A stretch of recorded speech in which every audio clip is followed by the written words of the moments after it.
Welcome everyone to this week's episode of Unrooted Softball Edition, and my guest for this week's show is none other than freshman pitcher on the Oaks softball team, Larissa Martinez. Larissa, thanks so much for joining me on the show. Thanks for having me. You're very welcome. Let's start by getting to know you a little bit better. You are the very first freshman to be interviewed in 2018 here on Unrooted Softball Edition.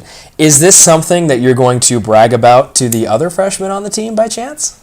Ooh, definitely not. I was very nervous to come on this show, so I think I went to them for reassurance and comfort, so I wasn't bragging. I was looking for them for advice, so. But then once you slay the interview, then you'll be able to go to them and say, look at me. I was killing it during that interview. Did you see me? Yeah, no, probably not. I'll probably be shaking after.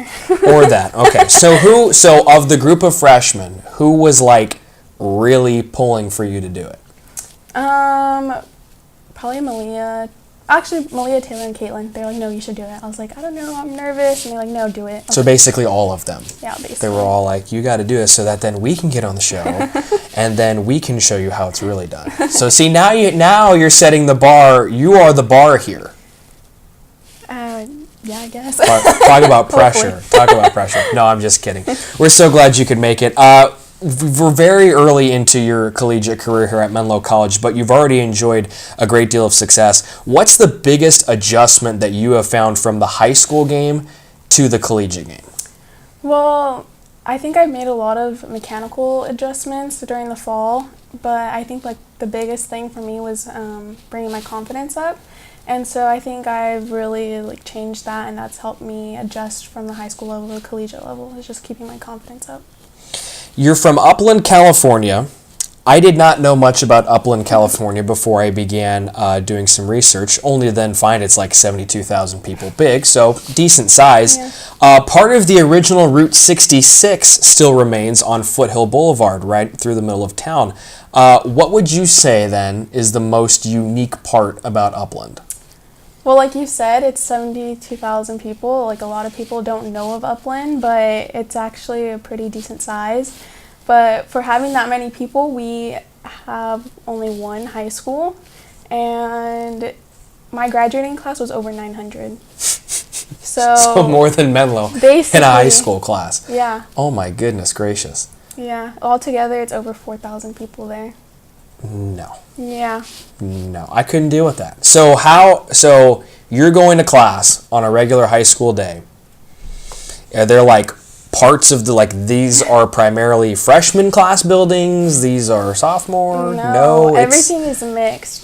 Oh. We just have a bunch of buildings and you just go, I don't know, you just have to make your way through. And what, you got like 5 minutes to get to each class? Got 7 minutes. Wow, that was a luxury. So, did you ever then have a time where you were going from one end of campus to another in that? Oh, definitely. A lot of times. I mean, the high school is like on a square mile, so I mean, that was a mission. Oh my goodness gracious. Yeah. I don't know how you did that. I thought I had it bad in high school. Now, granted, my whole high school was 600 kids, and that included junior high. Oh, wow. So really, like, we're talking 6th grade levels, 600 people, 100 per. So our campus was obviously very small. Mm-hmm. We only had 3 minutes to get to class. Oh, wow. But again, smaller campus, so it wasn't that big of a deal. True. But if you had a class in the A wing and you had to go all the way to the E wing, you're like, yeah. You're sprinting to try and get there. I can't imagine having to go in a school that's 4,000 people, having to go from one end to the other in 7 minutes. I just couldn't do it. Even my middle school, I think, is bigger than Menlo. We have the middle school. Yeah, we have about 1,000 people there. Is there only one middle school in Upland too? There's 2 middle schools. Ah, okay. So we had a lot of transfers into Upland. Got it. That's crazy. Yeah. I never would have guessed. Something seems off there because, like, my hometown is like double your population. Oh, wow. And we have, I don't know off the top of my head, but I'm going to say like 7 or 8 high schools. Oh, wow. So how you only have one for a town that's half my size, I'm not quite sure the logistics behind that at all. Yeah, I don't know. They've been pushing for another high school, but I don't think it's going to happen. People don't want to divide it. Oh, come on. You need it. I know. Upland High, go Upland North High, Upland South High. Or I don't care. Yeah, something like true. that. I don't know. So that way no one has to sit through a graduation that has 900 people in it. Anyways, let's talk a little bit about the team here now. Menlo played 6 more games this past weekend against teams receiving national recognition. You faced them all the week before as well. So how did knowing each of those teams already, still so fresh in your mind, how did that play into your preparation for this past week?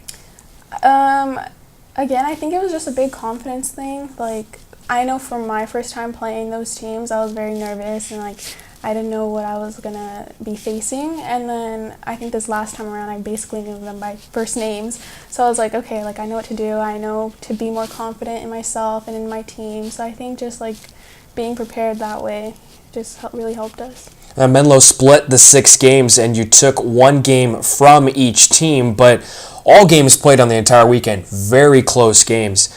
Do you feel like this team is getting much stronger as you head into conference play beginning in a couple of weeks? Oh, definitely. I think we've been playing top-ranked teams, so I think that's really helping us and getting used to tough competition. So I think we're going to be ready to go for conference. In order to be the best, you have to beat the best. Right. And Menlo getting to that point now where you are starting, in fact, to beat the best. Exactly. Last year in her freshman season, Victoria Cervantes was one of the best pitchers in the entire Golden State Athletic Conference. How have you turned to her for help during your freshman season? She's just been a great mentor to me, and like she just really helped me adjust to college life and just playing at the collegiate level. Like, I'm a very nervous and anxious person, and she kind of just balances me out. She's very calm, and like she just has that good motherly instinct to her. So I think she just really helped me settle in and just be there for me. She's been a great friend. Yeah, and she's got ice in her veins in that circle, too. Definitely. Nothing bothers her. It is simply incredible. For sure. The Menlo lineup really seems to be as deep as any in the conference. RBI threats up and down this order. I mean, Keely Hernandez is 3rd in the team in RBIs, and last weekend she was hitting 9th in the order. Do you ladies feel like you're always in a ball game simply because of how good that offense is? Oh, for sure. Like, it doesn't matter any situation or what the score is, I always have confidence in them. Like, through the lineup, it doesn't matter who's up to bat. Like, I believe in anyone up to bat. Like, I know everyone's going to get the job done. And how much pressure does that take off of you being a pitcher? You know, you're talking about the nervousness and everything. You go into the circle and you have, let's say it's a close ball game. If things aren't going 100% the way you want it to this half inning, it's not a problem because you're still hitting the next inning. Exactly. I think that really helps me get in my right mindset and not worry too much about mistakes that are happening or anything. I know my offense is going to be there to back me up. Exactly. Now, it's been a busy stretch for you ladies as of late. 18 games over the last 3 weekends, and this weekend, nothing. No games. You're off for the whole weekend. How important and enjoyable is this weekend off going to be before you begin conference play next weekend? It's much needed and much deserved. I think we're definitely looking forward to this break and just going to use it as getting back mentally and physically, taking care of ourselves and catching up or getting ahead on schoolwork. So it's definitely, we're really going to enjoy it. Almost in a way like you actually get a true spring break. Kind of. We're ready for Arizona next week, so I think we'll be ready for that. True, but spring break technically starts after class on Friday, and you guys don't play. Not saying you're going anywhere, but I'm saying like it's nice to then you have no class the following week, definitely. So you can actually totally just unplug, unwind, and get ready to go for Arizona the following week when you have another 6 games. Yep. But the conference opener. All right, Larissa, let's get into the final segment of the show. It's called Brownie Bites. I'm going to ask you 3 off-the-wall questions. You give me your best answers. Question number 1. Which freshman is the most stubborn of the bunch? Honestly, it's probably going to be me. Like, why? It's a battle between me and Taylor, but really it's me. I don't know. So you're going to be stubborn and say that you're the most stubborn. I know. Well, I talked it through with my teammates, and I was like, who do you think's the most stubborn freshman? They all looked at me. They're like, you are. So, I mean, I have to be truthful on here, so. I mean, you don't have to be truthful because I won't know it, but now that you just said you have to be truthful, I know you'd be lying. So, I'm reading you like a book now, Larissa. Oh, gosh. Question number 2. Which teammate would be most likely to travel Route 66 from start to finish? I think it's going to be Taylor Rayleigh because she loves road trips. And I know during the summer she's planning on making that trip from SAC to come visit me in SoCal. And she wants to drive the whole 8 or 9 hours. So That's impressive. No, yeah. She loves her road trips. I love road trips too, but I could never. If I have someone I'm going with, that certainly is enjoyable. I've gone from here to Texas and back by myself in like 8 days. Oh, wow. A couple of stops along the way for days, but then I've also done here to Maryland over 4 days. Oh my gosh. But I had my dad with me. Oh. So we were splitting the driving time. But I guess to relate this back to the whole Route 66 thing, I've driven alongside part of Route 66 the whole way, and I've always wondered, how can that have been a major highway? I have no idea. In Upland, it's just a regular, normal street, so Yeah? I don't understand either. Yeah. The first place that I saw it was, I believe, in like the very outskirts of Arizona. I've stopped at a diner there twice, and yeah, it's right in the middle of town. Like, it's a road. It's not a highway or an interstate. It is a road. Yeah, it's a main street in Upland, so I don't know. Still in use. At least part of it is anyways. And then question number 3. Which teammate is the worst skateboarder? I know she's going to hate me for saying this, but I'm going to have to go with Regina. Actually, it might be Victoria, too. They're just both very, like, clumsy, and, like, we call Victoria Noodlehead, because she's just, I don't know, she just can't keep balance sometimes, so I think it's going to be hard for her to keep balance on a skateboard, but I don't know, that'd be a good competition between them. Or a really bad competition. I don't know which one it would be, but it'd be interesting. It would definitely be interesting. So then last week we need to have, someone's got to challenge Brooke Mendicini to mini golf, because that was talked about last week. Right. And now we need to have a skateboard off between Regina and Victoria to see who gets the trophy for worst skateboarder. Yeah, there's a lot of things you guys have to settle before the end of the year. You're right. It'd be entertainment. Oh, it definitely would be. That would be a great Unrooted. That's a great idea. You just got to have like an Unrooted Olympics. Ooh, that'd be interesting. End of the year project.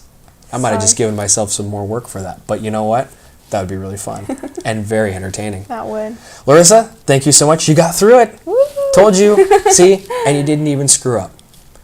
Little disclaimer, I was the one who messed up in the introduction. So the introduction and the beginning that you see is not our first take, because I was the one who messed up. She was all worried about herself messing up. You didn't mess up at all. Yeah. Good job. Thank you. Folks, the Oak softball team is off this entire weekend, so your next chance to see them play will be on the road on the 8th, 9th, and 10th of September. They have 6 games, including their conference opener to wrap up that weekend of play in Arizona Christian, that on Saturday, March 10th. Next time you'll see them at home the following weekend, the 16th and 17th, also in conference play, Vanguard and San Diego Christian.